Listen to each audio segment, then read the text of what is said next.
Hello friends, welcome to my channel. మీకు కనుక ఈ వీడియో నచ్చినట్లయితే తప్పకుండా లైక్ చేయండి.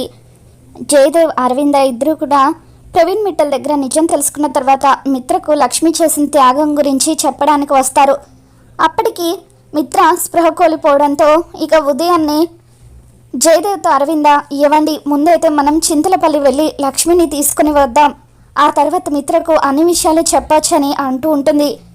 ఇక ఇంతలో టీవీలో బ్రేకింగ్ న్యూస్ వస్తూ ఉంటుంది. నిన్న రాత్రి చింతలపల్లి వైపు వెళ్ళే లాస్ట్ బస్ ఘోర రోడ్డు ప్రమాదానికి గురైంది. రోడ్డు ప్రమాదంలో చనిపోయిన వారి వివరాలు ఇలా ఉన్నాయి. 24 ఏళ్ల భాగ్యలక్ష్మి చనిపోయిందని చెప్పి టీవీలో యాంకర్ చెబుతూ ఉంటే అరవింద, జయదేవ్ ఇద్దరు కూడా షాక్ అవుతూ ఉంటారు. చనిపోయిన భాగ్యలక్ష్మి మరెవరో కాదు, వైజాగ్లో ది గ్రేట్ బిజినెస్ మ్యాన్ అయిన మిత్రానందన్ గారి భార్య అని చెప్పి యాంకర్ చెబుతూ ఉంటే అప్పుడే అక్కడికి వచ్చిన మిత్ర కూడా షాక్ అవుతూ ఉంటాడు. మరి నిజంగానే లక్ష్మి చనిపోయిందో లేదో మళ్ళీ మన ఛానల్లో తెలుసుకుందాం.